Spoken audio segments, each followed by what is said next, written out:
శ్రీ గురుదేవాయ నమః. ఓం సల్లక్షణ సమారంభాం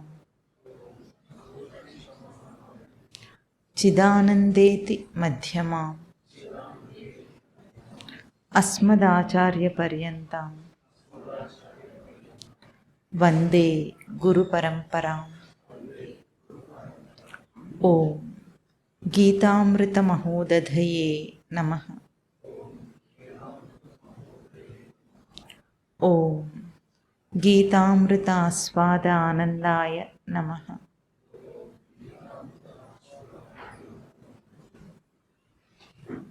ఎక్కడున్నాం?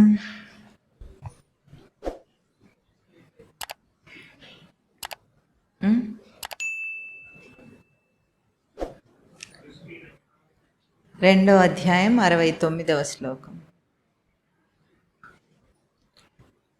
యా నిశా సర్వభూతానాం తస్యాం జాగర్తి సంయమీ యస్యాం జాగృతి భూతాని యస్యాం జాగృతి భూతాని సా నిశా పశ్యతో మునేః ఆపూర్యమానం అచల ప్రతిష్టం సముద్రం ఆపః ప్రవిశంతి యద్వత్ తద్వత్ కామాయం ప్రవిశంతి సర్వే. స శాంతిమాప్నోతి న కామకామి విహాయ కామాన్ యస్ సర్వాన్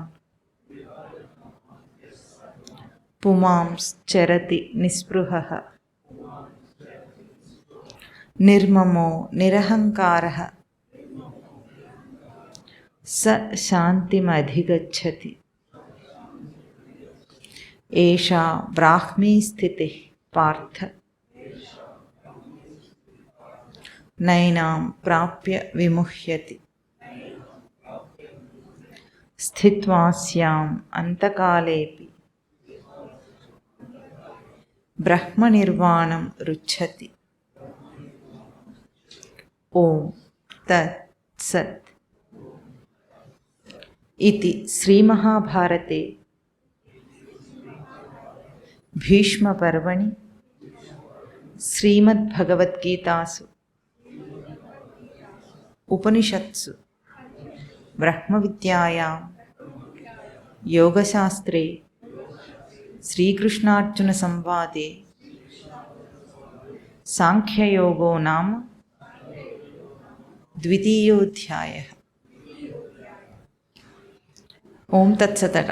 వెళ్ళిపోదామా? అయిపోతుందట. రెండవ అధ్యాయం పూర్తవుతోంది. ఇవాళ 4 శ్లోకాలు పూర్తయినా కాకపోయినా ఒక భావం పూర్ణమవుతుందని 4 శ్లోకాలు చెప్పుకున్నాం. ఎన్ని శ్లోకాలు అయితే అన్ని చెప్పుకుందాం. స్వామి యొక్క బోధక్రమం ఎట్లా వెళుతోంది? అర్జునుడు అడిగిన ప్రశ్నకు సమాధానంగా స్థితప్రజ్ఞ లక్షణాలను చెప్తున్నారు స్వామి. భగవద్గీత యొక్క ముఖ్యమైన ఘట్టం, అంశం ఇది. మొట్టమొదట సాంఖ్యయోగంలో ఆత్మతత్వమును చెప్పి దాని తర్వాత ఆత్మతత్వమును గుర్తెరిగి కర్మలో ఎట్లా ప్రయోగం చేయాలో ఆ కర్మయోగాన్ని చెప్పారు. ఆ కర్మయోగి అంటే ఆత్మతత్వమును గుర్తెరిగిన కర్మయోగి యొక్క ప్రవర్తన ఎట్లా ఉంటుంది అని ఒక ఆశ్చర్యంతో అడిగాడు అర్జునుడు. దాన్నే స్థితప్రజ్ఞ లక్షణాలు అని చెప్పాడు అర్జునుడు, అడిగాడు. ఆ స్థితప్రజ్ఞ లక్షణాలు ఇంతవరకు మనం మననం చేస్తూ ఉన్నాం. కానీ ఈరోజు ఈ 4 శ్లోకాలు కూడా ఏవైతే ఈరోజు చెప్పుకుంటున్నామో అవి వేదాంత తత్వశాస్త్రంలోనే ఒక అతీత స్థితిని చూపిస్తాయన్నమాట.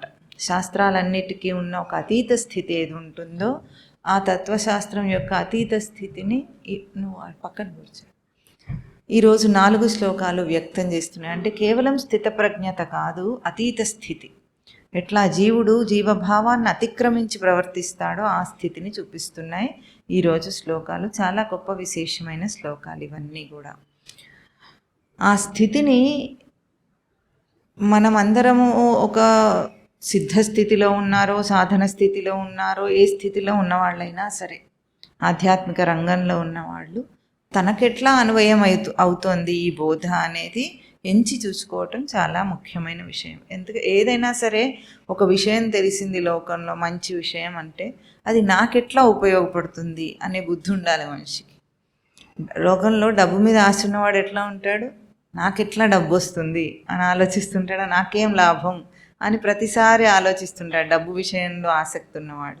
అట్లాగే ఒక మంచి విషయం తెలుసుకుంటున్నప్పుడు అది నా జీవితంలో ఎట్లా అన్వయం అవుతుంది, నాకెట్లా ఉపయోగపడుతుంది అనే బుద్ధి ఉన్నవాడు దాన్ని తీసుకొని జీవితంలో ప్రయోగం చేసుకుంటాడు. వాడికి అది ఎన్కాషింగ్ అంటారు. అది నగదు రూపంలో తనకు అందుతుంది అని అంటారు.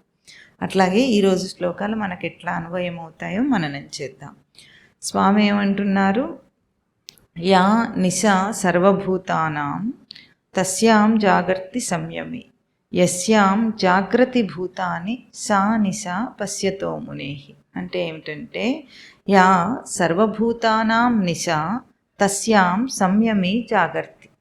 యా అంటే దేనియందు, సర్వభూతానాం అన్ని ప్రాణులు, నిశా వాటికి నిద్రగా ఉందో, దేనియందు అన్నిటికీ నిద్రగా ఉందో, తస్యాం దాని అందు, సంయమి అంటే ఏ స్థితప్రజ్ఞ లక్షణాలను ఆచరిస్తున్న స్థితప్రజ్ఞుడున్నాడో, సంయమి అంటే వెనుక చెప్పిన ఇంద్రియ నిగ్రహం గల సాధకుడు జ్ఞాని, ఆ విషయముల యందు తస్యాం జాగరూకతతో ఉంటాడట. యస్యాం జాగ్రత్త భూతాన్ని అన్ని భూతాలు కూడా ఏ విషయంలో జాగ్రత్తతో ఉంటాయో సా నిశా పశ్యతో మునేహి. సా దాని యందు ముని అంటున్నారు, మళ్ళీ వాడు సంయమి ముని రెండు అంటున్నారు. ఆ ముని వాటి యందు నిశ అతనికి నిద్ర వంటిదట. అంటే దేని యందు అన్ని భూతాలు మేలుకొని ఉంటాయో దాని యందు జ్ఞాని నిద్రగా ఉంటాడు. అంటే అతనికి తెలియదు అది. దేని యందు అన్ని భూతములు నిద్రలో ఉంటాయో, ఎవరికి అది తెలియటం లేదో, దాని యందు మాత్రము జ్ఞాని మెలకువతో ఉంటాడట.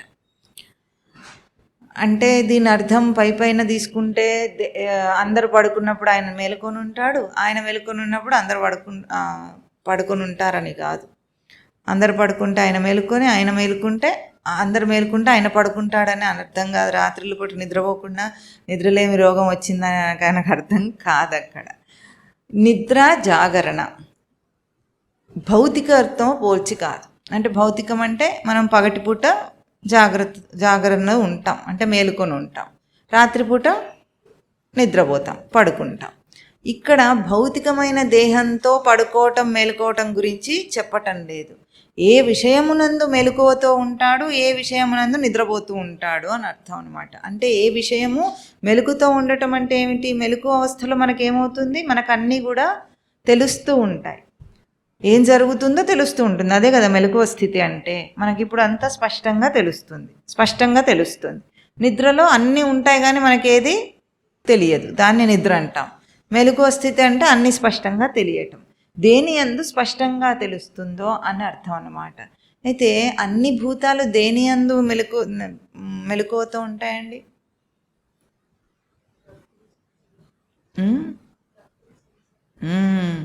సంసారం నందు మెలకువతో ఉంటాయి. ముందు మొదలయ్యేది అందరికీ బాగా స్పష్టంగా తెలిసిన నిజమేమిటి, సర్వభూతములకు తెలిసిన నిజమేమిటి? నేను పుట్టాను అంటాడా?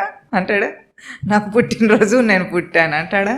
అంటే నేను పుట్టాను, దేహధారిగా ఫలానా గుర్తింపుతో బ్రతుకుతున్నాను, మనిషో ప్రాణో ఏదో ఒకటి దానికి గుర్తింపు ఉంది.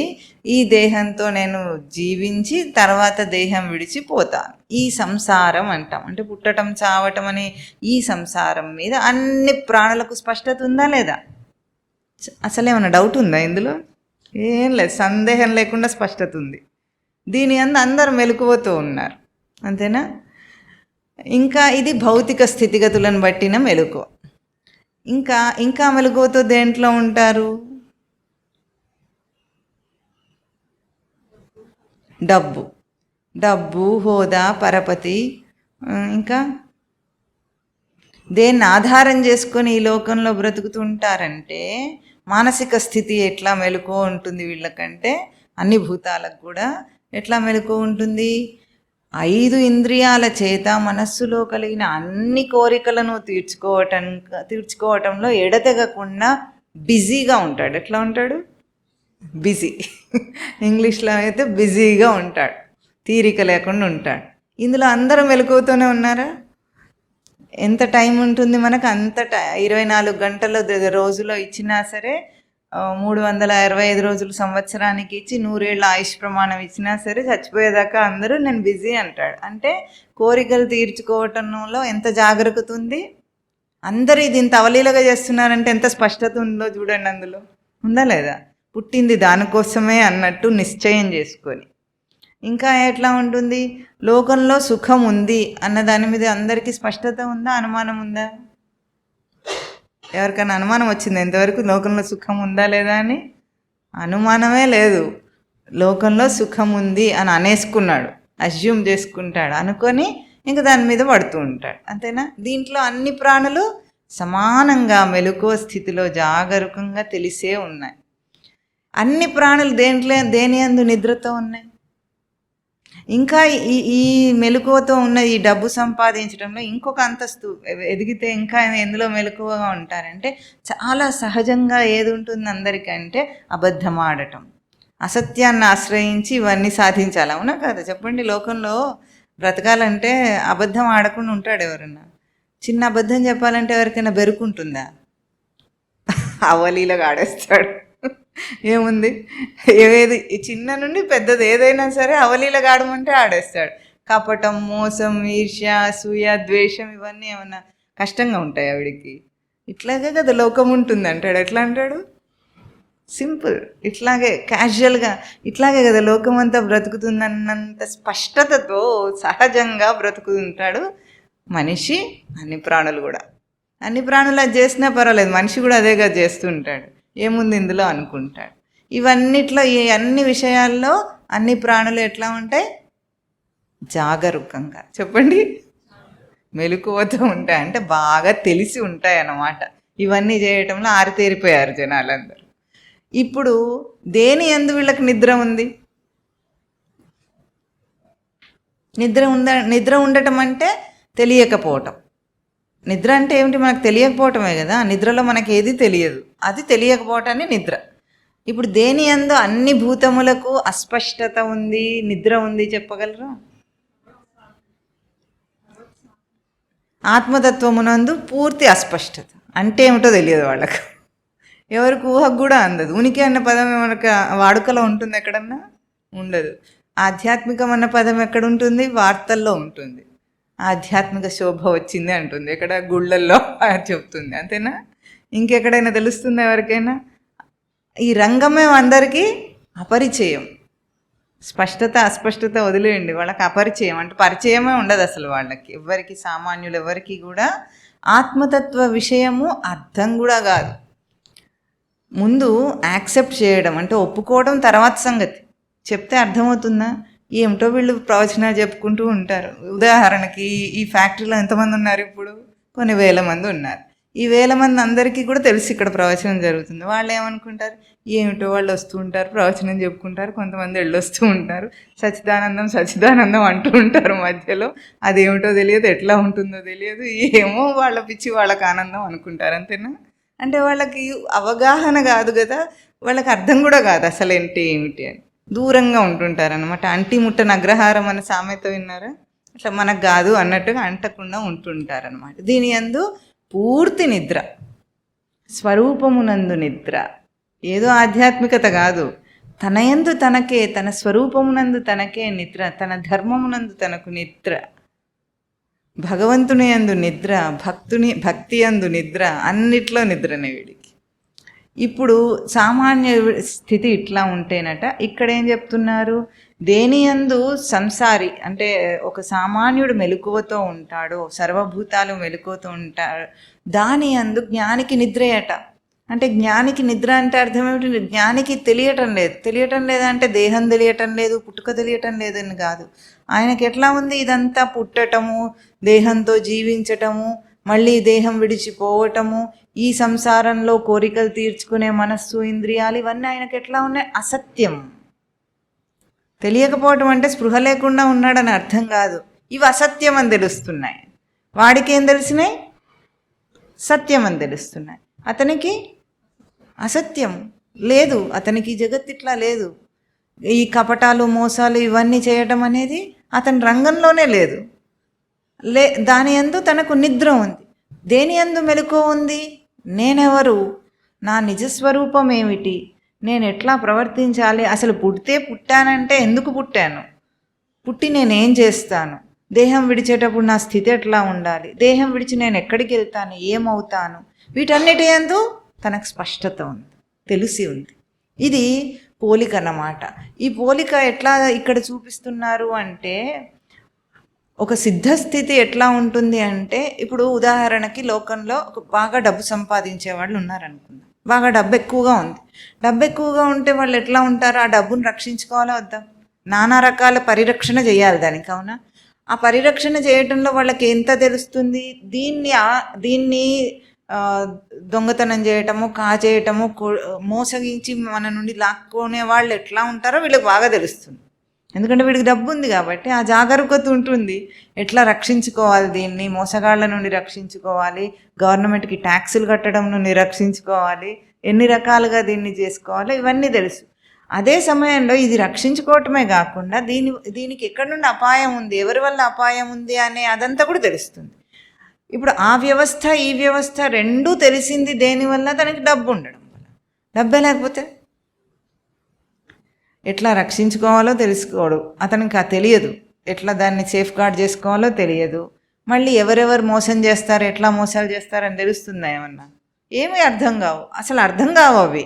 ఇట్లా ఉంటారు లోకంలో అని అర్థం కాకుండా ఉంటాడు. ఇది తేడా అనమాట, పోలిక. అయితే మనం దేని యందు మెలకువతో ఉన్నామంటే దేని యందు కాన్షియస్గా జీవిస్తున్నాము, దేని యందు అన్కాన్షియస్గా ఉన్నాము. నేనే అని బ్రతుకుతూ నేనే అంటాడు. దేహం నేను అనుకునేవాడు కూడా నేనే అంటాడు, ఆత్మ నేను అనుకునేవాడు కూడా నేనే అంటాడు. ఇద్దరు నేనే అన్న పదం వాడుతున్నప్పుడు వాళ్ళ జాగరూకత వేరుగానే ఉంది కదా. దేహం నేను అనుకుంటున్నాడు ఒకడు, అదే దేహంతో బ్రతుకుతూ అదే దేహంతో తిరుగుతూ. ఆత్మను నేను అనుకుంటున్నాడు ఇంకొకడు, అదే దేహంతో తిరుగుతూ అదే ఆత్మతో పనిచేసుకుంటూ. ఇద్దరు అదే పని చేస్తున్నారు. కానీ తేడా ఎక్కడుంది? జాగరూకత అంటే తెలిసి ఉండటంలోనే భేదం ఉంది అంతా. ఆ భేదాన్ని గుర్తించటం కోసమే చెప్తున్నారు. అంటే లౌకిక దృష్టి, పారమార్థిక దృష్టి అంటారు దీన్ని. లౌకిక దృష్టితో బ్రతకటము సంసారమునందు మెలకువ, పారమార్థిక దృష్టితో బ్రతకటము ఆధ్యాత్మిక రంగంలో మెలకువ. దీనికి తేడా మనకు అర్థం కావాలంటే లోకంలో చక్కగా కొన్ని అంశాలు ఉంటాయి. ఎట్లా ఉంటాయి? మీకు పోతన గారు తెలుసా?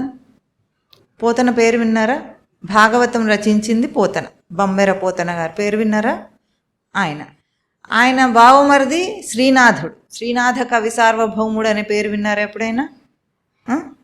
వీళ్ళిద్దరూ బావమరుదులు అన్నమాట. వీళ్ళిద్దరిలో ఎంత భేదం ఉంది అంటే హస్తి మశకాంతం అంటారంటే ఏనుక్కి దోమకి ఉన్నంత తేడా ఉంది. ఇద్దరు కవులే, ఇద్దరికి కవితా పటిమ ఉందన్నమాట. అంటే కవిత్వం రాయగలరు వాళ్ళిద్దరు కూడా. వాళ్ళిద్దరిలో శ్రీనాథుడు ఎటువంటి వాడు? రాజును ఆశ్రయించి తన కవితలన్నిటినీ కూడా రాజుకు సమర్పించి మెప్పు పొందడానికి ప్రయత్నం చేసి చాలా ధనం సంపాదించి కీర్తి ప్రతిష్టలు సంపాదించి గొప్పగా బ్రతికాడు జీవితంలో. అదే సమయంలో పోతన గారు ఎట్లా ఉన్నారు? పోతన గారు భాగవతాన్ని రచించింది రాముడి కోసం, రాముడికి అంకితం ఇచ్చాడు ఆ భాగవతాన్ని. రాజు అడుగుతాడు ఒకప్పుడు, ఏమని అడుగుతాడు రాజు? నాకు అంకితం ఈ భాగవతాన్ని అని అడుగుతాడు. అడిగితే పోతన గారు ఒప్పుకోకుండా నేను అంకితం ఇవ్వను, ఇది మానవ మాతృలకు అంకితం ఇచ్చే గ్రంథం కాదని చెప్తాడు. చెప్పి ఒప్పుకోకపోతే ఊరుకుంటాడా రాజు? రాజు అహంకారం మీద దెబ్బ పడితే అప్పుడు రాజు ఏం చేస్తాడు? నిరాశ్రయుణ్ణి చేస్తాడు. నీకు దిక్కు లేకుండా, నిలువ నీడ లేకుండా చేస్తానని చెప్పి ఇంట్లోంచి వెళ్ళిపోయేటట్టు చేస్తాడు. ఆయనకు ఇంట్లోంచి కూడా వెళ్ళిపోతాడు. అసలు కట్టుబట్టలతో బయటికి వెళ్ళిపోతాడు. కట్టుబట్టలతో వెళ్ళిపోతున్నప్పుడు కూడా ఆయన సరే అని లొంగలేదు రాజుకి. లొంగకుండా ఏం చేశాడు? వెళ్ళిపోయాడు. అయితే వెళ్ళేటప్పుడు భాగవతాన్ని తీసుకొని వెళ్ళాడు. పూజామందిరంలో అట్లాగే వదిలేసి వెళ్ళిపోతుంటాడు. వాళ్ళ అమ్మాయి అడుగుతుంది, చిన్న అమ్మాయి, ఏమని అడుగుతుంది, నాన్నగారు భాగవతం అక్కడే ఉండిపోయింది అని అంటే పోతన ఏమంటాడు అప్పుడు, ఏ రాముడికి అంకితం ఇచ్చానో ఆ రాముడు చూసుకుంటాడు, మనకేం చింత అని వెళ్ళిపోతాడు ఆయన. అప్పుడు ఆ భాగవతాన్ని ఎవరు రక్షించారు? రాముడే రక్షించాడు. ఇందులో తేడా ఏమిటి? ఇద్దరికీ కవిత్వం వచ్చు, ఇద్దరికీ అదే పటిమ ఉంది. కానీ ఒకరు శ్రీనాథుడు ఏం చేశాడంటే దాన్ని లౌకిక దృష్టితో నేను రచన చేస్తున్నాను అనుకున్న కర్తృత్వాన్ని వహించాడు కాబట్టి తన గొప్ప కోసం దాన్ని వాడుకున్నాడు. అదే పోతన ఏం చెప్తాడు భాగవతంలో, పలికెడిది భాగవతమట పలికించెడి వాడు రామభద్రుండట, నే పలికిన భవహర మగునట, పలికేద వేరుండుగాక పలుకగనేలా. పలికెడివాడెవరు? పలికించేది ఎవరు? రామభద్రుడు పలికిస్తున్నాడు, నేను పలకటం లేదు. అది పలికేదేమో భాగవతం, పలికించేవాడు రామభద్రుడు. రాముడు ఎట్లా చెప్తున్నాడో అట్లాగే పలుకుతా, ఏముంది ఇందులో అన్నాడు. అంతే, అతను ద్వారం మాత్రమే. ఏ సచ్చిదానంద స్మృతి లోపల చైతన్యం ఉందో ఆ చైతన్యం ద్వారా నేను చేస్తున్నానన్నాడు. దీని అర్థము లౌకిక దృష్టి, ఆధ్యాత్మిక దృష్టి ఉండటం అంటే అర్థము మొద్దులాగా ఏ పని చేయకుండా ఏ తెలివి లేకుండా ఉండటం అని అర్థం కాదు, స్కిల్లెస్గా ఉండటం అని అర్థం కాదు. చాలా చక్కగా మనకున్న అన్నీ వాడుకోవచ్చు, కానీ దాని మీద అహంకరించద్దు. ఆ అహంకారం ఎప్పుడు వచ్చిందో అది లౌకిక దృష్టి అందు జాగ్రత్త. ఇప్పుడు ఈ పోలికలో శ్రీనాథుడిని మనమేమో నేరమో ఘోరమో చేసిన వాళ్ళలాగా ఏం పరిగణించాం. ఆయనను కూడా కవి సార్వభౌముడు అనే ఏదో కీర్తి ప్రతిష్టలు ఉన్నాయి, ఆయనకు కూడా ఉండవలసినవి ఉన్నాయి. కానీ ఎప్పుడైతే ఆధ్యాత్మిక రంగంలో పోలిక వచ్చిందో ఆ పోలిక మనకు భేదాన్ని చూపిస్తుంది. అంటే మనిషి ఎట్లా బ్రతకవచ్చు, ఏ స్థితిని నిజంగా సత్యంగా ఎరిగి బ్రతకవచ్చు, ఏది అబద్ధమో తెలుసుకొని బ్రతకవచ్చు. ఇదే లోకం అవే పరిస్థితులు. కానీ స్థితిగతులలో తేడా ఎప్పుడొస్తుంది? మనం ఏం గుర్తించి బ్రతుకుతున్నాం, మనం ఒక్కసారి పరికించుకోవాలి. ఈ సంసారం, ఈ భార్య పిల్లలు ఇవే సత్యం అనుకొని బ్రతుకుతున్నావా, కాక ఇంకొక సత్యం ఉంది అని చెప్పి బ్రతుకుతున్నావా? ఈ తేడా ఉంటుందా లేదా? ఇప్పుడు ఒక సామాన్యుడికి ఎట్లా ఉంటుంది? అన్యాయాలు చేయకపోవచ్చు, అక్రమాలు చేయకపోవచ్చు, కానీ సంసారాన్ని పోషించుకునే బరువు బాధ్యతలు ఉంటాయి ఆయనకు. ఆ బాధ్యతలు తీర్చుకోవడమే న్యాయం అనుకొని బ్రతుకుతుంటాడు, తప్పేం లేదు. కానీ ఎప్పుడైతే ఆ సామాన్యుడికి ఆధ్యాత్మిక విలువ తెలిసిందో, అంటే ఏమిటి? ఈ సంసారం, ఈ భార్య పిల్లల్ని పెంచి పోషించుకోవటం కోసమే ఈ జీవితం మానవ జన్మ కాదు, నేను ఒక ఆధ్యాత్మిక రూపుణ్ణి, ఆధ్యాత్మికంగా ఎదగటం కోసం వచ్చిన జీవుణ్ణని తెలుసుకున్నప్పుడు అదే కాలం, బలం, ధనం మనం అక్కడ ప్రయోగిస్తున్నాం. అదే కాలం, బలం, ధనాన్ని ఏం చేయాలి? ఇప్పుడు మార్చాలి. షిఫ్ట్ ఆఫ్ కాన్షియస్నెస్ అంటారు. ఇదే పని చేస్తాడు. వాడేం ఉద్యోగం వదిలేయడు. ఉద్యోగం వదిలేస్తాడా? కాదు. ఏ పని వదిలేయడు, ఏ బాధ్యతను వదిలేయడు. కానీ షిఫ్ట్ ఆఫ్ కాన్షియస్నెస్, దేని యొక్క ప్రాముఖ్యత మన జీవితంలో ఉంది. ఆధ్యాత్మిక స్వరూపుడిగా బ్రతుకుతావా, ఆర్డినరీ మనిషిలాగా బ్రతుకుతావా? ఇది తేడా అన్నమాట. అది దాని యందు మెలకువతో ఉండటం. ఆ మెలకువతో ఉన్నవాడు ఏం చేస్తాడు?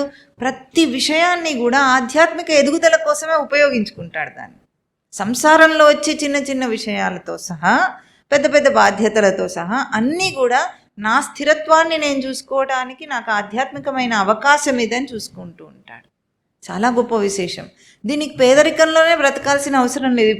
ఇప్పుడు పోతన గారు ఎంత పేదరికంలో బ్రతికారంటే, ఒకసారి శ్రీనాథుడు ఏం చేస్తాడు, కావాలనే వాళ్ళ చెల్లెలు బావ అయినా కానీ వాళ్ళ అవమానించాలని ఏం చేస్తాడు, 100 మందిని పండితులను వేసుకొని వస్తాడు ఇంటికి, బ్రాహ్మణులందరిని తీసుకొని వస్తాడు ఇంటికి, వాళ్ళందరికీ భోజనాలు పెట్టించాలని ఈయన చేత. వాళ్ళందరినీ తీసుకొచ్చి మేమందరం వచ్చామని చెప్తే ఇంకేం చేస్తాడు పోతన, సరే మీరు అందరూ కాళ్ళు చేతులు కడుక్కొని అనుష్ఠానం పూర్తి చేసుకుని రండి, వడ్డన జరుగుతుంది అంటాడు.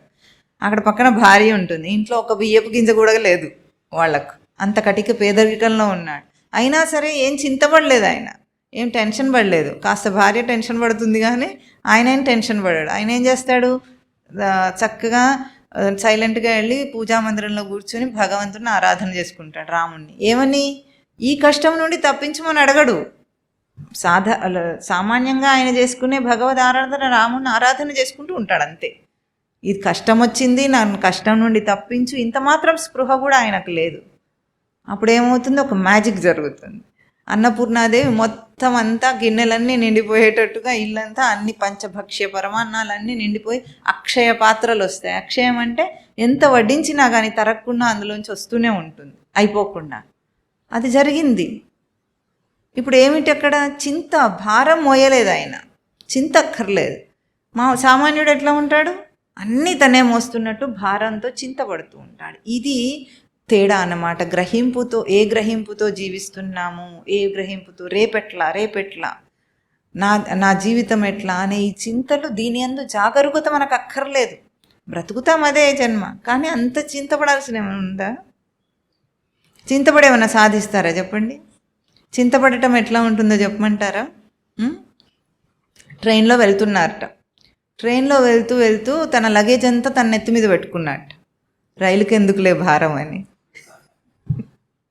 రైలుకి ఎందుకు భారం అని తన నెత్తి మీద మోస్తున్నాడట. తనతో సహా రైలుని కూడా లగేజ్ని తనని కూడా మోస్తుంది ఎవరు? రైలే కదా. ఇప్పుడు తన కర్తృత్వం, నేనే చేస్తా అన్నీ అని వీడి నెత్తి మీద పెట్టుకుంటున్నాడు. అట్లా ఉంటుంది చింతపడటం అంటే. అక్కర్లేదు అట్లా. అందుకని పేదరికంలో బ్రతకాలా? అది కూడా అక్కర్లేదు.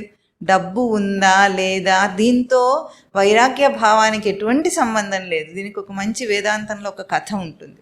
ఒకప్పుడు జనక మహారాజు తెలుసు కదా మీకు అందరికీ. జనక మహారాజు యాజ్ఞవల్కుల వారి ఆశ్రమంలో ఉంటూ ఉంటారు శ్రవణం చేయటానికి కొన్నాళ్ల పాటు. అక్కడ ఉన్నప్పుడు ఆశ్రమంలో అందరు సమానమే కదా, ఎవరైనా రాజైనా ఎవరైనా సమానంగానే చూడబడతారు. కానీ యాజ్ఞవల్కుల వారికి జనక మహారాజు అంటే కొంచెం అభిమానం ఎక్కువ. ఎందుకు అంటే ఆయన ధనం ఉందని చక్రవర్తిని కాదు, ఆయన జ్ఞానం చాలా గొప్పదని ఆయన మీద అభిమానం. అంటే బాగా చదువుకునే స్టూడెంట్ మీద మాస్టర్కి అభిమానం ఉంటుందా లేదా? అట్లాంటిది. అంటే బాగా జ్ఞానం ఉంది, ఆ జ్ఞానమునందు స్థిరత్వం ఉంది కనుక ఆయన మీద అభిమానంతో ఉండేవాడు. అదే ఆశ్రమంలో చాలామంది, ఇప్పుడు ఈయనేమో మహారాజు చక్రవర్తి, కొంతమంది అన్ని సర్వసంగ పరిత్యాగం చేసేసి వచ్చేసిన వాళ్ళు కూడా ఉంటారు. అదే ఆశ్రమంలో అదే గురువు దగ్గర శ్రవణం చేస్తారు.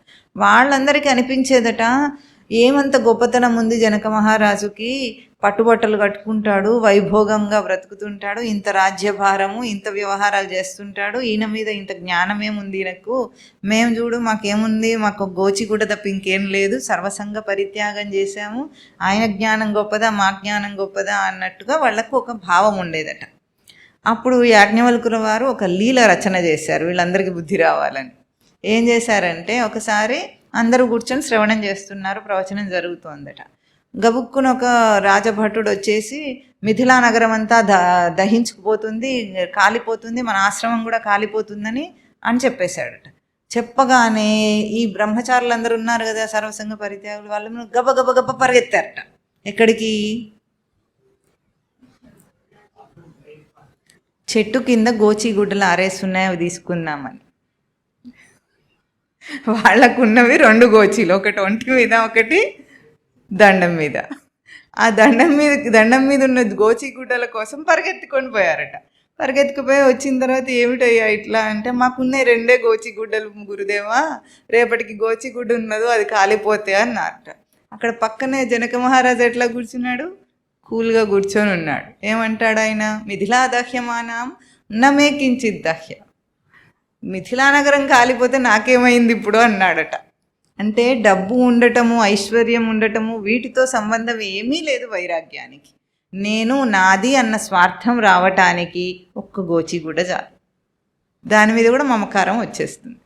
ఎక్కడ అజ్ఞానం ఉంటుందో అక్కడ మమకారం, అహంకారం 2 కూడా వికృత రూపాల్లో కనిపిస్తాయి అజ్ఞానం ఉన్న వాళ్ళకి. ఈ లీల ఎందుకు చేశారు యాజ్ఞవల్కుల వారు? జనక మహారాజు యొక్క జ్ఞాన స్థిరత్వాన్ని అందరు తెలుసుకోవాలని. భోగంలో ఉన్నంత మాత్రం చేత, వ్యవహారం చేస్తున్నంత మాత్రం చేత దాని మీద అటాచ్మెంట్ ఉండవలసిన అవసరం లేదు. ఆయన జాగరూకంగా లేరు అందులో. ఏ స్వరూప సత్యం ఉందో ఆయన అందులో జాగరూకంగా ఉన్నారు. ఇవన్నీ ఆయనకు నిద్ర వంటివి. అసత్యం అని తెలిసి అందులో ప్రవర్తిస్తాడు. అది సంయమి అంటున్నారు. సంయమి అంటే ఇంద్రియ నిగ్రహం కలవాడు. వెనుక శ్లోకంలో మనకేం చెప్పారు స్వామి? ఇంద్రియాణం హి చరతాం యన్మనోను విధీయతే తదస్య హరతి ప్రజ్ఞాం వాయుర్నావమివ అంభసి అని చెప్పారు. ఎట్లాగైతే సముద్రంలో వెళుతున్న నావ పెనుగాలికి చెదిరిపోతుందో, అటు ఇటు అయిపోయి ఊగిపోతుందో, అట్లాగే ఇంద్రియంలో ప్రవర్తిస్తున్న వాడికి ఏ ఒక్క ఇంద్రియము నిగ్రహం లేకుండా ప్రవర్తించి జారిపోతుందో, ఆ ఇంద్రియాన్ని అనుసరించి మనస్సు ఇంకా మిగతా ఇంద్రియాలన్నీ కూడా వాటి ప్రజ్ఞను కోల్పోతాయని చెప్పారు. దానికి యాంటీడోట్ అంటే విరుగుడుగా ఏం చెప్పారు?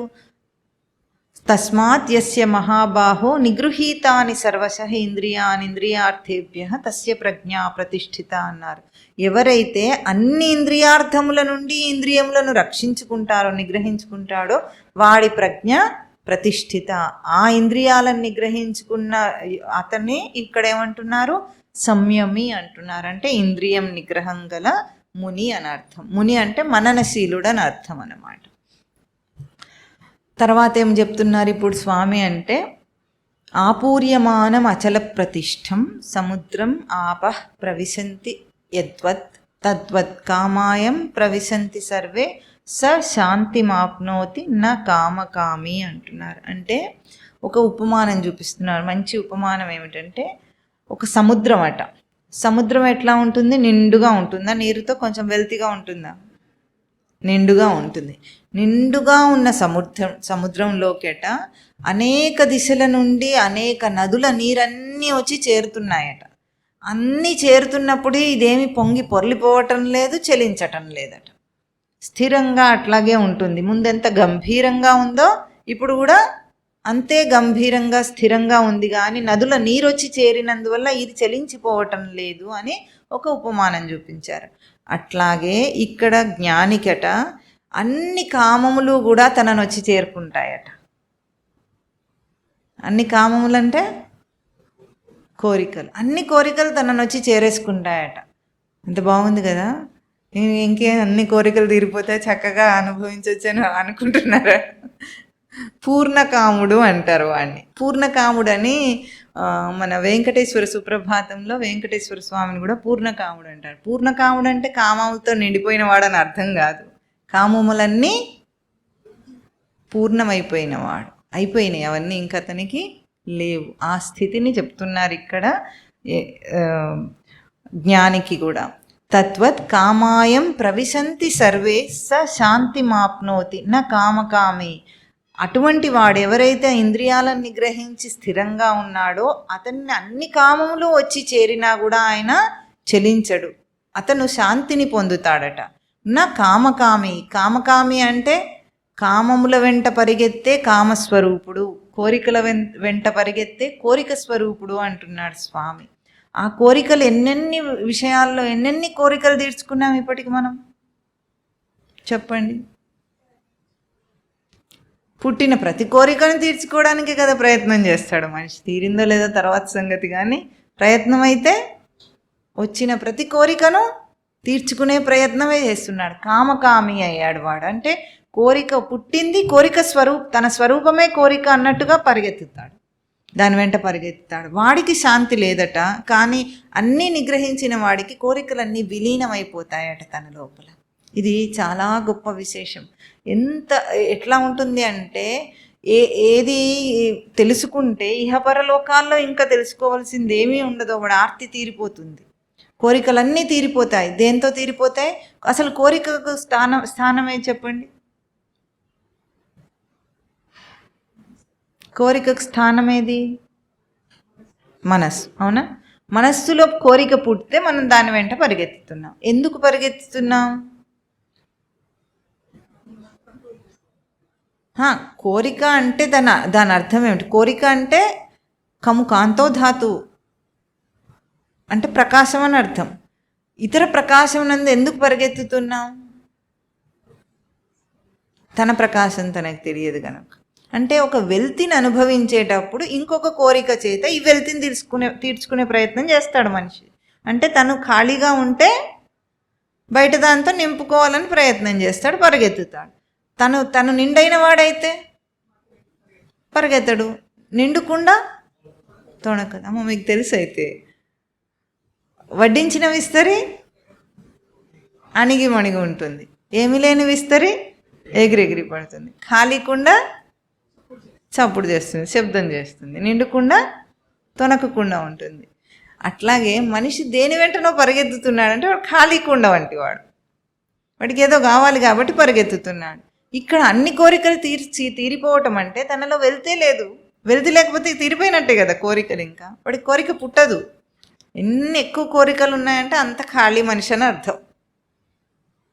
అని చూసుకోవాలి. అందరికి ఒకటే తీరిక ఉండదు కదా. ఒక్కొక్కడికి ఎక్కువగా ఉంటుంటే ఒక్కొక్కడికి అప్పుడప్పుడు పుడుతుంటాయి. అసలు లేనివాడు ఎవడు ఉండడు. కానీ అందుకే ప్రహ్లాదుడు అంటాడు, ప్రహ్లాదుడికి చివరికి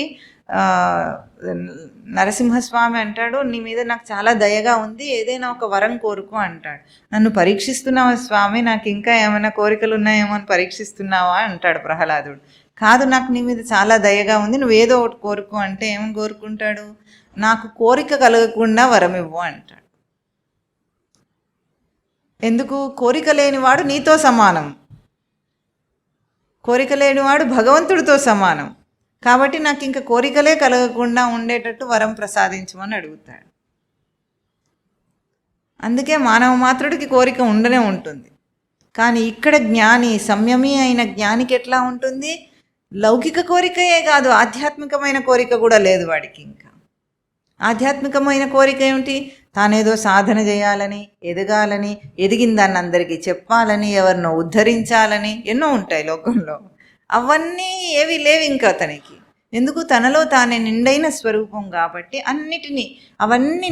ఇక్కడ ఏమన్నారు? సముద్రం ఎట్లా ఉంది? 2 విశేషణాలు చెప్పారు. సముద్రం అంటే ఆపూర్యమానం, అప్పటికే నిండుగా ఉన్న సముద్రం. ఆపూర్యమానం, అచల ప్రతిష్టం. అచలం అంటే చలించనిది, ప్రతిష్టం అంటే స్థిరమైనది. చలించనిది, స్థిరమైనది, నిండైనది అయిన దాంట్లోకి అప్పటికి నీరు వచ్చి చేరుతున్నాయట. అట్లాగే తాను ఇప్పుడు ఎట్లా ఉన్నాడు? సచ్చిదానంద స్మృతి చేత తాను నిండైన స్వరూపమై ఉన్నాడు. నిండైన స్వరూపమై చలించకుండా ఉన్నాడు. ఆపూర్యమానం, అచల ప్రతిష్టం. చలనం ఎక్కడ? మనసుకు కలుగుతోంది. మనసులో చలనం కలుగుతుంది అంటే మనకు తెలుస్తుంది అనుకోండి, మనస్సు చలిస్తుంది అని ఎవరికైనా తెలిసింది అనుకోండి. మీకు ఎప్పుడైనా తెలుస్తూ ఉంటుందా? మనస్సు చంచలంగా ఉందని అర్థమవుతుందా? చెప్పండి. నిజంగా అర్థమవుతుందా? నిజంగా అర్థమైతే మీరు చాలా గొప్పవాళ్ళు. తెలుసా ఆ విషయం మీకు?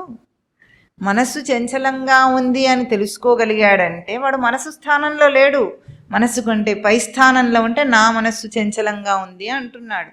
మనస్సు స్థానంలో తను ఉంటే తానే చంచలం అయిపోతాడు. తానే అయిపోయిన వాడికి నిగ్రహం అసలు ఉండదు. కోపం, ఆవేశము, అసూయ అన్నీ విపరీతంగా వచ్చాడంటే వాడు మనసు స్థానంలో ఉన్నాడన్నమాట. మనస్సు కలిగే భావాలన్నీ వాడికే కలుగుతున్నాయి అక్కడ.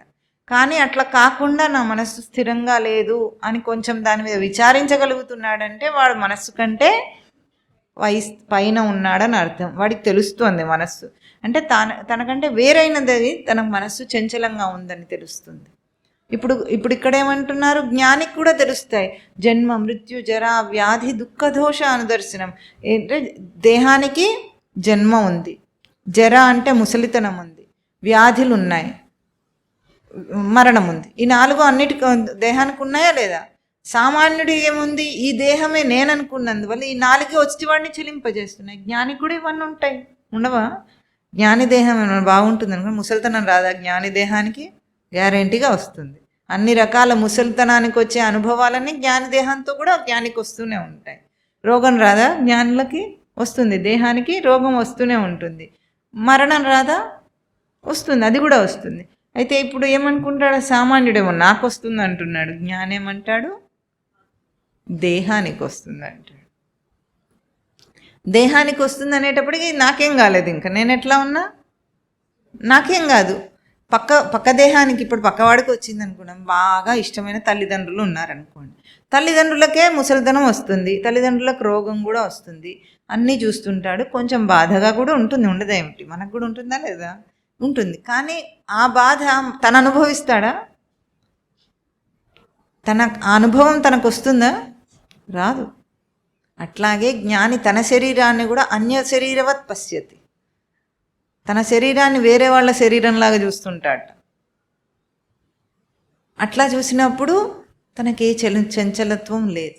అచల ప్రతిష్టం, ఆపూర్యమానం అచల ప్రతిష్టం సహ సర్వే కామాహ ప్రవిశంతి సహ అంటున్నాడు. వాడు శాంతిని పొందుతాడట. ఎట్లా శాంతిని పొందుతాడు? శాంతి అంటే ఎట్లా ఉంటుందండి? మీకు ఎవరికైనా శాంతి అంటే ఎట్లా ఉంటుందో తెలుసా తెలియదా? మీకు తెలుసా తెలియదా? కోరిక లేకుండా ఉండటం ఉండకపోవటము కాదు, మీకు అందరికీ అనుభవం ఉందా లేదా? లేదా? శాంతి అంటే ఎట్లా ఉంటుందంటే, ఎప్పుడైనా మీకు ఒక వైరల్ ఫీవర్ వచ్చింది, అవునా? వచ్చిన తర్వాత ఏమవుతుంది? ముందు తిండి తినలేడు, జ్వరం వస్తుంది, టెంపరేచర్ ఎక్కువ అవుతుంది, తక్కువ అవుతుంది, ఒళ్ళంతా నొప్పులుగా ఉంటుంది, తిండి తిందామంటే నాలుక రుచించటం లేదు. ఒక పక్కన మా డాక్టర్ ఇన్ని యాంటీబయాటిక్లు ఇన్ని ఇంజెక్షన్లు ఇస్తూ ఉంటాడు. అవుతుందా ఇది? ఇవన్నీ అయిన తర్వాత బాగా ట్రీట్మెంట్ తీసుకున్న తర్వాత 15 రోజులకు ఏమైంది? అంతా తగ్గింది. అప్పుడు ఎట్లా ఉంటుంది? ప్రశాంతంగా ఉంటుందా ఉండదా? ఇన్నాళ్ళు ఎట్లా ఉన్నాడు? ఇట్లాగే కదా, రోగం లేకుండానే కదా ఉన్నాడు పుట్టినప్పటి నుండి. రోగం ఎప్పుడొచ్చింది? 15 రోజులు వచ్చింది వైరల్ ఫీవర్, అంతే. ఎప్పుడు ఎట్లా ఉన్నాడు? అంతే హాయి ప్రశాంతంగా ఉన్నాడా లేదా? అంటే వాడికి హాయి తెలుసా తెలియదా? మీరేమో తెలియదు అంటున్నారే. ప్రశాంతత అనేది ఎక్కడో ఉందని ఊహించుకోవటం వల్ల మనకు కష్టంగా ఉంది, కానీ తెలియక కాదు. మనకందరికీ ప్రశాంత స్వరూపులమే. సచ్చిదానంద స్మృతి చేత తాను శాంత స్వరూపుడు అయ్యే ఉన్నాడు. కానీ అది ఎక్కడో ఉంది అన్న ఒక చిన్న ఆలోచన మాత్రమే వాడిని అటు వెతికేటట్టు చేస్తుంది. అది నీ దగ్గరే ఉంది అని తెలిస్తే వెతకనక్కర్లేదు. అది ఎక్కడో లేదు, తన దగ్గరే ఉంది. తనని నిత్యం అనుభవిస్తున్న స్వరూపం, సత్యస్వరూపం తనది. కానీ ఎక్కడో ఉంది, నేను ప్రశాంతంగా లేను అని ఎప్పుడు అనుకున్నాడో అయిపోయింది వాడు. ఒకప్పుడట ఒక రాజుగారు ఉండేవారట. ఆ రాజుగారు ఏం చేస్తాడు? చక్రవర్తికి రాజుకి తేడా ఏమిటి?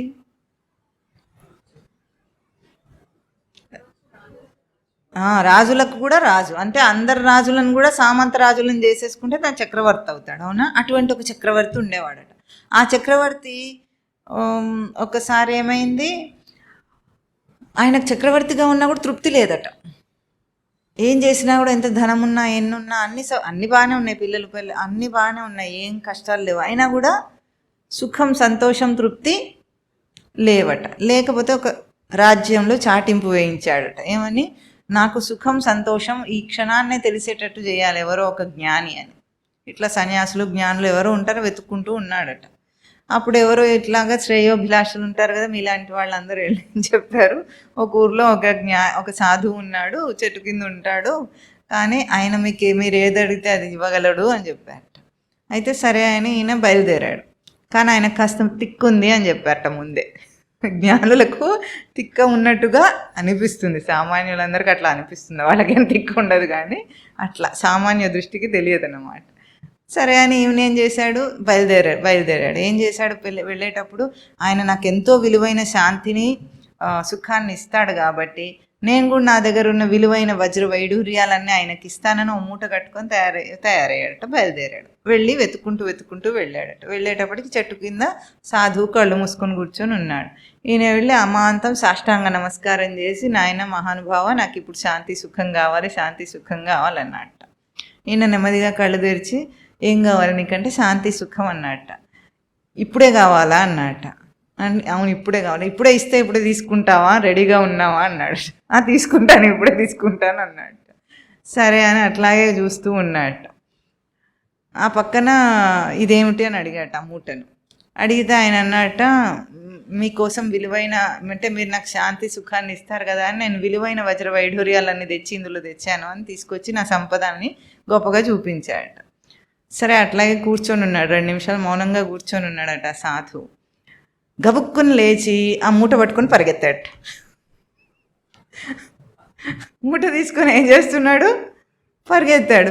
ఆ రాజు ఒక్కసారే ఆశ్చర్యపోయి షాక్లో ఉన్నాడు. ఏమిటి ఇతను నాకు శాంతినిస్తానంటే దొంగ బాబా ఉన్నట్టున్నాడు, దొంగ సన్యాసి దొరికాడు, ఇదేమిటి డబ్బు తీసుకొని పారిపోతున్నాడని.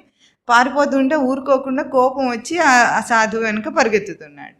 ఇతను పరిగెత్తుతున్నాడు, అతను పరిగెత్తున్నాడు. సాధువు ఏమో బక్కపలచగా ఉంటాడు కదా, మరి తిండి తిప్పలు సరిగ్గా ఉండవు కాబట్టి ఆ ఊర్లో అన్ని సందులు గొంతులు అడవులు అన్నీ తెలుసు అతనికి. ఆయన గబగబా పరిగెత్తుతున్నాడు. రాజుకేమో పరిగెత్తడాలు అట్లాంటివి అలవాటు ఉండవు. ఒకవైపు ఏమో కోపం ఆవేశం ఉంది అతని మీద, అయినా సరే ఆవేశపడుకుంటూ వెంట పరిగెత్తుతూనే ఉన్నాడట. పొద్దున్నుండి సాయంత్రం దాకా అన్ని సందులు తిప్పాడట, వీధులన్నీ తిప్పాడట, అడవులన్నీ తిప్పాడట, అన్నీ తిప్పి ఒక చోటుకి వెళ్ళి ఆగిపోయాడట సాధు.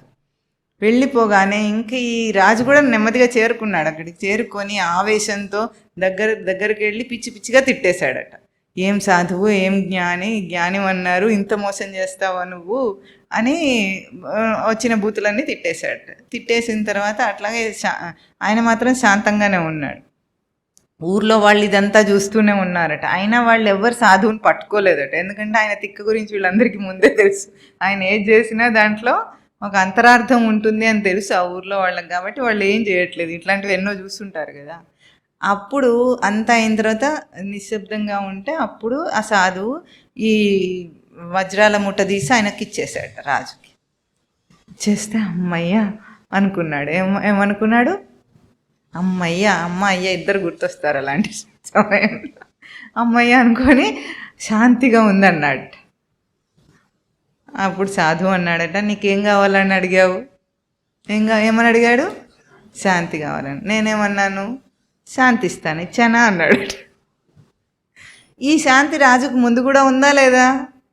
అతని డబ్బు అతని దగ్గరే ఉంది, అతని రాజ్యం అతని దగ్గరే ఉంది, అన్నీ ఉన్నాయి ముందు కూడా. ఇప్పుడు ఒక్కసారి ఆ డబ్బు దొంగిలించి పడి మళ్ళీ వచ్చేటప్పటికి ఏమన్నాడు? శాంతిగా ఉంది, సుఖంగా ఉంది అన్నాడు. ఇది భ్రాంతి అన్నమాట. మనమందరం ఇప్పుడు శాంతిగా లేకుండా అశాంతిగా ఉన్నామా? ఏం లేవు. కానీ గట్టిగా అడిగితే ఇంకేదో ఉంటుందేమో శాంతి అంటే అనుకొని ఎక్కడో ఉంటుంది, ఏదో ఉంటుందని ఊహించుకొని లేదన్నారు మీరందరూ. అంతేనా? ఇప్పుడు ఉన్న పడంగా మీరు శాంతిగానే ఉన్నారా? సడన్గా ఒక ఫోన్ కాల్ వచ్చింది, మీ వాళ్ళు ఎవరికో రోడ్ యాక్సిడెంట్ అయ్యి చచ్చిపోయారు అని. అప్పుడు మీరేమవుతారు? ఆందోళన, ఆవేశం, బాధ అన్నీ వచ్చేస్తాయా? మళ్ళీ 2 నిమిషాల తర్వాత ఇంకొక ఫోన్ కాల్ వచ్చింది, ఇందాక వచ్చింది రాంగ్ కాల్ అని చెప్పారు. అప్పుడు ఏమైంది? ప్రశాంతంగా. ఆ ఫోన్ కాల్ రాకముందు కూడా ఎట్లా ఉన్నారు? గుర్తింపు లేదు, అంతే. మనకేం లోటు అయ్యిందట ఇప్పుడు? లోటు ఏమిటో చెప్పమంటారా? ఊహించుకునే చింతల భారం నెత్తి మీద పెట్టుకొని బ్రతుకుతూ ఉంటాడు. ఇమాజినరీ లగేజ్ అంటారు దాన్ని. చింతన ఏమంటారు అంటే ఊహించుకునే బరువు బాధ్యతలు. ఒకసారి అది వదిలేసి చూస్తారా ఎట్లా ఉంటుందో జీవితం తెలుస్తుంది. ఉద్యోగం మానేయమని చెప్పట్లేదు, భార్య పిల్లల్ని వదిలేయమని చెప్పట్లేదు, ఏం వదిలేయమని చెప్పట్లేదు, చింతన వదిలేయండి. 2 విషయాలు వదిలేస్తే ముక్తి. చింత, ఆశ. ఆశ ఉండకుండా, చింత ఉండకుండా నీ పని నువ్వు చేసుకుంటూ ఉండు. అప్పుడు జీవితం ఎట్లా ఉంటుందో తెలుస్తుంది. జరిగేవన్నీ జరుగుతూనే ఉంటాయి, నువ్వేం ఆపు. ఇప్పుడు రోజు ఎట్లా బ్రతుకుతున్నావు అట్లాగే బ్రతుకుతావు. ఒకవేళ చింతపడకపోతే ఏమవుతుంది చెప్పండి? మహా అయితే ఏమవుతుంది?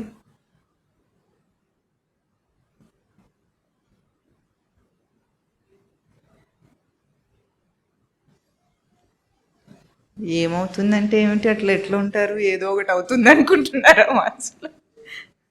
ఏమవుతుంది? చింతపడకపోతే ఏమైనా అవుతుందా? ఏం కాదు. మరి ఎందుకు చింతపడటం? ఏమవుతుంది అంటే సూర్యుడు ఏమన్నా తూర్పు వైపు ఉదయించకుండా ఉంటాడా? కాదు. ఆ సూర్యుడి గురించి మా చింత ఏం కాదండి, మా కుటుంబం గురించి మా చింత అంటే, మీ కుటుంబంలో మాత్రం మీరు చింత పడకుండా అదే పని చేస్తే ఏమన్నా అవుతుందా? తక్కువ అవుతుందా ఏమన్నా? చింతపడుతూ బరువును మోస్తూ ఉద్యోగం చేయాలా, చింత లేకుండా బరువు మోయకుండా ఉద్యోగం చేయాలా? ఏది బాగుంటుంది? అంటే చింత పడుకుంటూ చేస్తే ఏమైనా ఎఫిషియన్సీ పెరుగుతుందంటారా? సామర్థ్యత పెరుగుతుందా? డబ్బు సంపాదించడానికి వస్తుందా? ఇంకా చింత ఉంటే మనిషికి బుర్ర సరిగా పనిచేయదు. అదే ప్రశాంతంగా ఉంటే చాలా బాగా పనిచేస్తుంది.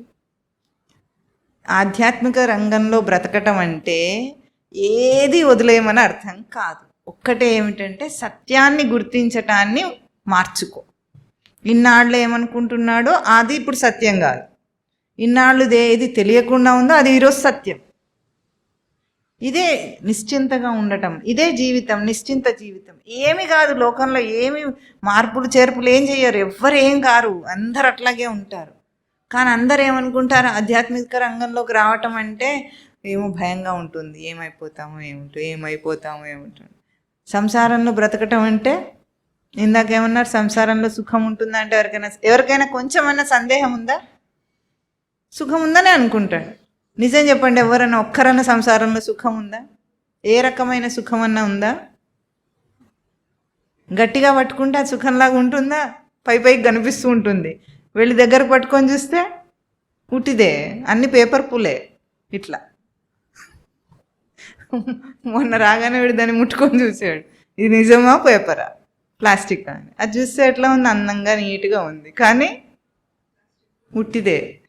అట్లాంటిదే సంసారం. చూడటానికి అందంగా బాగున్నట్టు ఉంటుంది, ముట్టుకుంటే జీవమే లేదు, దాంట్లో జీవం లేని నిర్జీవమైంది అది. దాని అందు జాగరూకత ఉండి సత్యం లోపల ఎట్లా ఉంది, నేను అన్న స్ఫురణ తెలియటం లేదని మనం అంటున్నాం, కానీ దానికి శాస్త్రం ఒప్పుకోదు. దాన్ని ఏమంటుంది? అహం అహం అహమితి అంతఃస్ఫురంతం సదా. లోపల ఎప్పుడు స్ఫురణ రూపంలో తెలుస్తుంది, నేనున్నా నేనున్నా నేనున్నా అని. దాన్ని తెలియదంటే ఎట్లా? దాన్ని మనం ఏం చేస్తామో తెలుసా మీకు? న్యాయస్థానంలో న్యాయదేవతకి ఏం చేస్తారు? కళ్ళకు గంతలు కట్టేసి వీళ్ళు పనులు చేసుకుంటుంటారు. సాక్ష్యాధారాలు అంత విచారణ అంతా ఎట్లా చేస్తారు? న్యాయదేవత కళ్ళు మూసేసి చేస్తారు, అంతేనా? అప్పుడు వీళ్ళకి స్వేచ్ఛ వస్తుంది, అంతేనా? అట్లాగే లోపల మనకు కూడా లోపల స్ఫురణ రూపంలో తెలుస్తూ ఉంటుందన్నమాట.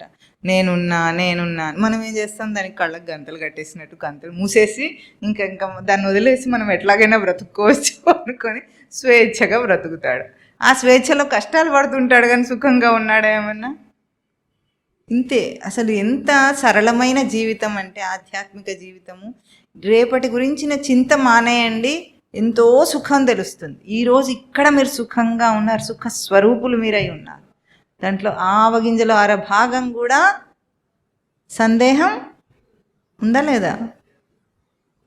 ఇందాక సంసారం గురించి చెప్పినంత కాన్ఫిడెంట్గా మాత్రం చెప్పట్లేదు. ఉందా? సందేహం ఉందా? మీ ఆనంద స్వరూపం ఉంది లోపల అని? లేదు. వదిలేస్తే తెలుస్తుంది. వదిలేయనంతసేపు, ఇప్పుడు ఏదైనా మనము తీసుకున్న లోకంలో ఏది కొనుక్కున్నా సరే ప్యాకింగ్ విప్పేసి తీసుకుంటామా లేదా? చెప్పండి. లోపల పదార్థం ఉందా లేదా అని మనకి ఏమైనా సందేహం ఉంటుందా? కనిపించకుండా ప్యాకింగ్ చేసినా కూడా నమ్మకం ఉంది మనకు, దాని మీద రాసుంది, లేబుల్ ఉంది కాబట్టి, అంతేనా? లోపల ఇప్పుడు పాల క్యాన్ ఉంది, పాలది ఉందనుకోండి, టెట్రా ప్యాక్ ఉంటుంది. లోపల ఏదో లిక్విడ్ ఉంది, టెట్రా ప్యాక్ మందంగా ఉంటుంది, దళసరిగా ఉంటుంది, కాబట్టి లోపల మనకేం కనిపించదు. అయినా సరే మనం కొనుక్కునేటప్పుడు మనం నమ్మకంతో కొనుక్కుంటాము, నమ్మకం లేకుండా కొనుక్కుంటాము. వాడు కేవలము అమూల్ బ్రాండ్ ఉంది కాబట్టి వాడు అబద్ధం ఆడాడని కొనేసుకుంటున్నావా లేదా? అంత మాత్రం కూడా మీకు మీ మీద నమ్మకం లేదు, లోపల ఆనంద స్వరూపం ఉందని భగవద్గీత చెప్తుంది. సాక్షాత్తుగా చెప్పినా ఇప్పుడు ఉందా లేదా నమ్మకం? ఇది ఇంకా ఇన్ని గొంతులు పలికినంత శబ్దం అయితే రావట్లేదు. ఉందా లేదా ఆనంద స్వరూపం లోపల? ఇంకా ఇంత మెయింటైన్ చేయండి, ఇంత కాన్ఫిడెన్స్ ఉంటే సరిపోతుంది. ఇప్పుడు ఉంది కాబట్టి చింత అవసరమా? దానికి మనకు అవసరం లేదు, ఏం అవసరం లేదు. ఎటు నుండి ఎన్ని వైపుల నుండి అన్ని కోరికలు వచ్చి తనలో విలీనమైపోతుంటాయి. ఎందుకు విలీనమైపోతుంటాయి అంటే దానికి విలువ లేదు వీడి దగ్గర, కాబట్టి విలువ లేదు. సూర్యుడికి ఎన్ని వేరే వేరే దీపాలతో ఏమన్నా ఆయనకి ఏమైనా తేడా వస్తుందా? బాగా మనకంటే చాలా పెద్ద పెద్ద లైట్లు ఉంటాయి, చాలా గొప్పగా ఉంటుంది. రాత్రిపూట పెద్ద పెద్ద లైట్లు పెట్టుకొని షోరూమ్లలో పెడుతుంటారు చూసారా? ఆ లైట్ల గొప్పతనం ఎవరికి? చీకటికి. వెలుగుకు ఏమన్నా ఉంటుందా? పట్టపగలే అవన్నీ వేస్తే ఎట్లా ఉంటే వెలవెలబోతాయి, అంతేనా? అట్లాగే పూర్ణకాముడైన తనకు ఆపూర్యమానం అచల ప్రతిష్టం. మన స్వరూపం ఏమిటి? పూర్ణమై ఉంది. ఇప్పుడు అచల ప్రతిష్టం. అది ఎట్లాంటి ప్రతిష్ట కలిగిందంటే ఒక్కసారి దాన్ని పొందినంత మాత్రం చేత ఆ శాంతిని మళ్ళీ తిరిగి కోల్పోడు వాడు. ఒక్కసారి రుచి చూసినంత మాత్రం చేత మళ్ళీ తిరిగి కోల్పోడు. ఆ శాంతి స్థితి నుండి దిగజారని వాడు ఏది ఉంటుందో దాన్ని ఏషా బ్రాహ్మీ స్థితి అని చెప్తాడు స్వామి తర్వాత శ్లోకాల్లో. అంటే ఒకటే భగవద్గీత యొక్క ఉద్ఘోష ఏమిటంటే కోరికను విడిచి జీవించు, ఇంతే. కోరికను విడవటం అంటే బరువు బాధ్యతలను విడవటము కాదు, మన లౌకిక జీవితాన్ని విడవటము కాదు. దానికి దీనికి ఎటువంటి సంబంధము లేదు. ఆధ్యాత్మికతకు బయట జీవితానికి, బయట జీవితం ఏమైపోతుందో చెల్లా చెదరైపోతాం, అటువంటి సంబంధాలు ఏమీ లేవు. ఎందుకంటే ఆధ్యాత్మిక రంగంలోకి ప్రవేశించాలంటేనే భయపడతారు, పిల్లల్ని పంపించాలంటే భయపడతారు. ఎందుకంటే వీడు లోకంలో పనికి రాకుండా అయిపోతాడేమో, ఇంకా అక్కడికి వెళ్ళిపోతే చేతగాని అవుతాడు, అట్లాగే అనుకుంటారా లేదా అందరూ? ఇప్పటి నుండే నీకు ఎందుకురా ఇవన్నీ అంటారు. అంటే చేతగాంతనం వస్తుందనుకున్న చోట భగవద్గీత ఏం చెప్తుంది? అన్నిటినీ చేతనైన వాడవుతాడు. వాడు ఎఫిషియన్సీ పెరుగుతుంది మనిషికి. ఎందుకంటే వాడు చింత లేకుండా ఉన్నాడు, కర్తృత్వం లేకుండా ఉన్నాడు. నేనే కర్తనన్న భారం మోస్తే ఎట్లా ఉంటుంది? ఎడారిలో పెద్ద బండరాయి నెత్తి మీద పెట్టుకొని కాళ్ళు కాలుతుంటే నడుస్తూ ఉన్నారనుకోండి, ఎట్లా ఉంటుంది? ఊహించుకోండి. మండు టెండలో మిట్ట మధ్యాహ్నము ఎడారిలో ఏం చేస్తున్నారు?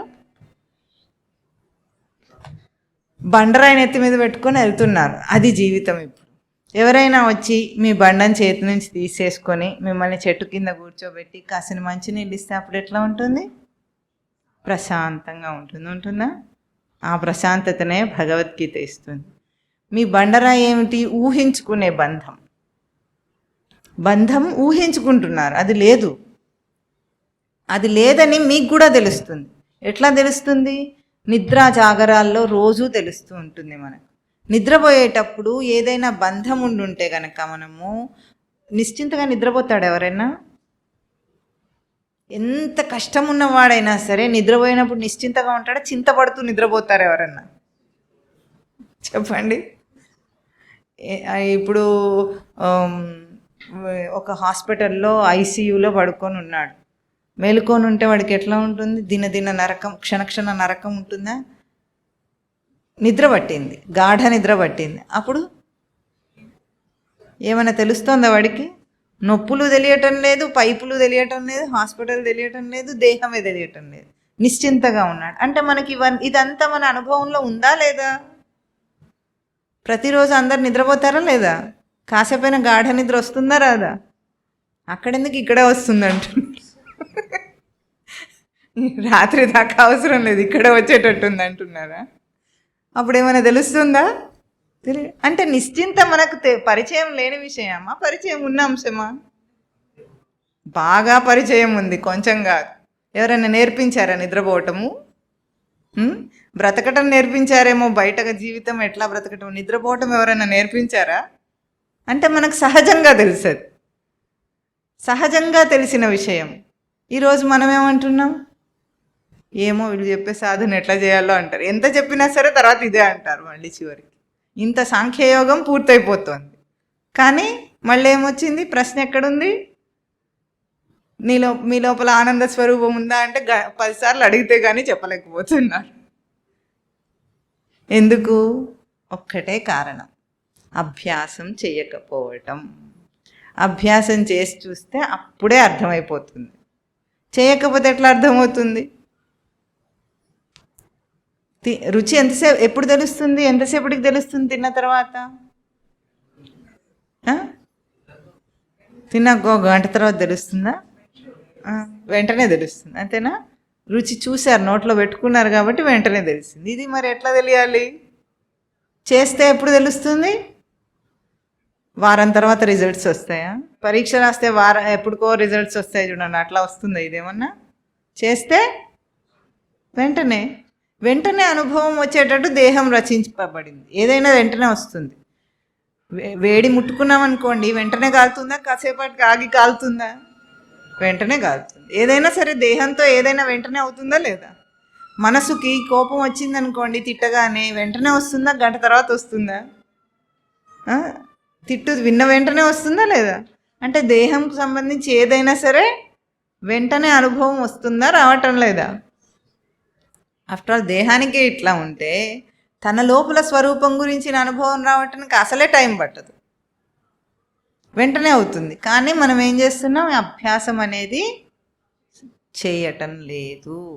కనుక ఎంత సాంఖ్యయోగం అయిపోయినా సరే అది అభ్యాసం చేయకపోతే మనకేమీ రాదు. కనుక ఇక్కడ ఒక్కటి గుర్తుంచుకోవాలి, ఎట్లాగైతే నదుల నీరన్నీ కూడా అన్ని నదులకు వేరే వేరే పేర్లు ఉన్నాయి, వాటి నీటి యొక్క క్వాలిటీ తేడా ఉంది, లక్షణాలన్నీ తేడా ఉన్నాయి. కానీ సముద్రంలో విలీనం అయిపోయేటప్పుడు వాటి పేర్లు ఉంటాయా? యథా నద్యస్యందమానాః సముద్రే అస్తం గచ్చంతి నామరూపే విహాయ.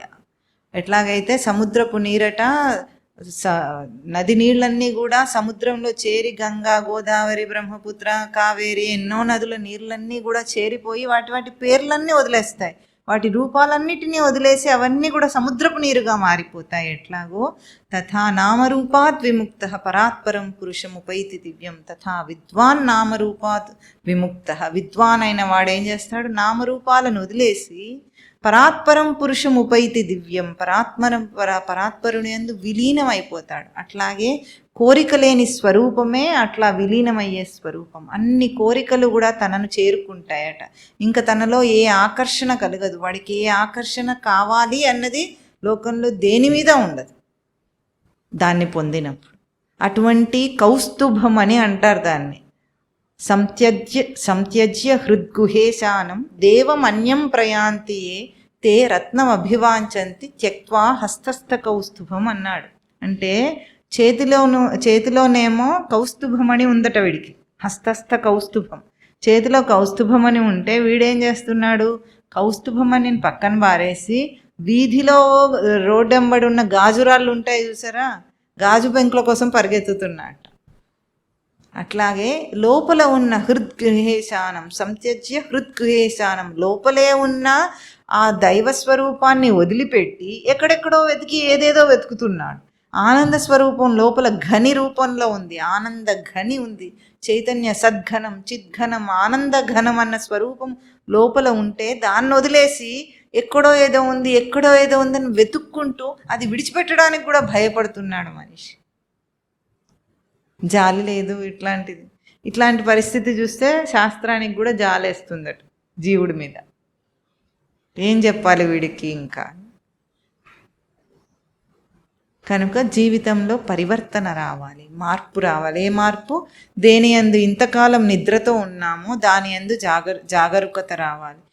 ఇంతకాలం దేని యందు జాగరూకత ఉన్నామో, ఏ సంసారం సత్యం అనుకుంటున్నామో దాని యందు నిద్రగా బ్రతుకు. అంటే దాన్ని అసత్యంగా తెలిసి జీవించు. స్వరూపాన్ని సత్యంగా తెలిసి జీవించడం చెప్పండి, సంసారాన్ని అసత్యంగా తెలిసి జీవించటం. ఇంతే జ్ఞానం అంటే. ఇంతే జ్ఞానం అంటే చాలా సింపుల్గా ఉంటుంది. సరే, అయితే ఇప్పుడు ఇంకా 2 శ్లోకాలు ఉన్నాయి. తర్వాత వచ్చే శ్లోకం కూడా ఈ కోరికలను వదిలేస్తే ఉండే స్థితి ఎట్లా ఉంటుందో చాలా గొప్పగా చెప్తుంది. ఆ తర్వాత ఒక ఉద్ఘోష చేస్తుంది. అంటే ఏషా బ్రాహ్మీ స్థితి పార్థనైనాం ప్రాప్య విముహ్యతి స్థిత్వాస్యాం అంతకాలేపి బ్రహ్మ నిర్వాణం రుచ్యతి. అంతకాలంలో ఎవరైతే ఈ స్థితి అందు స్థిరంగా నిలిచి ఉంటాడో ఇదే బ్రాహ్మీ స్థితి, బ్రహ్మస్థితి అని స్వామి చెప్తున్నారు. ఇది చాలా గొప్ప శ్లోకము భగవద్గీతలో. ఆ శ్లోకాన్ని మనం మననం చేసే ముందు ఏషా బ్రాహ్మీ స్థితి, ఇదే బ్రాహ్మీ స్థితి అని, ఇదే అంటే అదేదో కాదు, ఆ లైట్లు కాదు, ఈ రూఫ్ కాదు. బ్రాహ్మీ స్థితి అంటే ఏదో. ఇప్పుడు మీకు ఒక చిన్న ఎక్సర్సైజ్ ఇస్తాడు. ఎక్సర్సైజ్ ఇచ్చారు కదా, అందరూ యాబ్సెంట్ అయిపోవద్దు, వచ్చేసారు. ఏమిటి? ఇంతవరకు శ్రద్ధగా విన్నవాళ్ళు ఎవరైనా, జిజ్ఞాస ఉన్నవాళ్ళు, సాంఖ్యయోగంలో కొన్ని సూత్రప్రాయంగా మనం పాయింట్స్ చెప్పుకున్నాం. మొదటి నుండి కూడా స్వామి ఏమేం చేయమన్నాడో అని అంచెలంచెలుగా ఎదిగే స్థితిని చెప్పుకుంటూ వచ్చారు. అందులో ముఖ్యమైన పాయింట్స్, ముఖ్యాంశాలు ఒక 10 అయినా సరే మీకేది ఏ శ్లోకం మీరు చదువుకుంటే శ్లోకాలు ఆ పుస్తకాలు ఉన్న వాళ్ళకి అర్థమవుతుంది.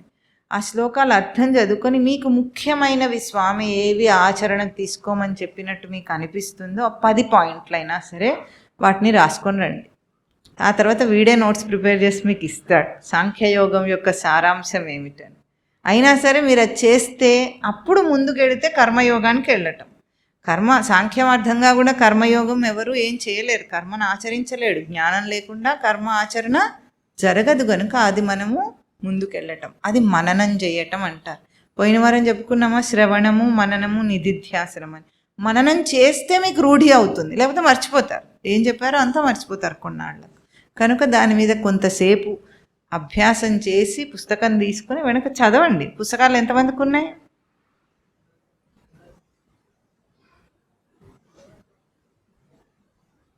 ఎత్తాలంటే కూడా భయం వేస్తుంది. ఇప్పుడు ఎత్తితే ఏమవుతుందో హోంవర్క్ చేయమంటారు అనుకుంటున్నారా?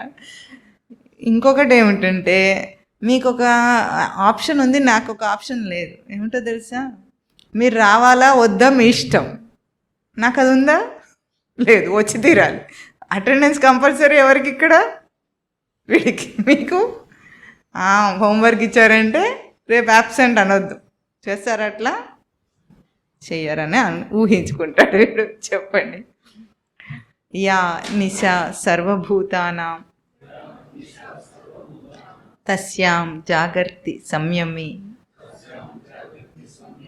యస్యాం జాగ్రతి భూతాని సా నిశా పశ్యతో మునేః ఆపూర్యమానం అచల ప్రతిష్టం సముద్రం ఆపః ప్రవిశంతి యద్వత్ తద్వత్ కామాయం ప్రవిశంతి సర్వే స శాంతిమాప్నోతి న కామకామి విహాయ కామాన్ యస్ సర్వాన్ పుమాంశ్చరతి నిస్పృహః నిర్మమో నిరహంకారః స శాంతిమధిగచ్చతి. ఏషా బ్రాహ్మీ స్థితిః పార్థ నైనాం ప్రాప్య విముహ్యతి స్థిత్వా స్యాం అంతకాలేపి బ్రహ్మనిర్వాణం రుచ్ఛతి. ఓం తత్ సత్. इति श्रीमहाभारते भीष्मपर्वणि श्रीमद्भगवद्गीतासु उपनिषत्सु ब्रह्मविद्यायां योगशास्त्रे श्रीकृष्णार्जुनसंवादे सांख्ययोगो नाम द्वितीयोऽध्यायः. ఓం తత్ సత్. ఇంత విన్నా కొన్ని సందేహాలు ఉంటాయా మీకు అందరికీ? ఉంటాయా? అట్లాగే ఉన్నాయి అర్జునుడికి కూడా. అర్జునుడికి కూడా సందేహాలు ఉండి కర్మయోగంలో ముందే అర్జునుడే మొదలు పెడతాడు. ఇంత చెప్పినా స్పష్టత రాలేదు అర్జునుడికి. ఎందుకు? అర్జునుడు ఎవరు? మనందరి రిప్రజెంటేటివ్. మనకు కూడా ఒకసారి చెప్తే ఏం స్పష్టత రాదని ముందే తెలిసి అర్జునుడు కూడా మన తరపున అక్కడ నిలబెట్టి స్వామిని చాలా ప్రశ్నలు అడిగాడు. ఆ ప్రశ్నలకు సమాధానాలు చెప్పుకుంటూ పోతారు. ఇంకా స్వామి చెప్పేది అయిపోయింది, కానీ ఇంకా ప్రశ్నలు సమాధానాలు. భగవద్గీత అంతా అన్ని యోగాలు కూడా ప్రశ్నలు సమాధానాలతో నడుస్తూ ఉంటాయి. ఓం తత్ సత్.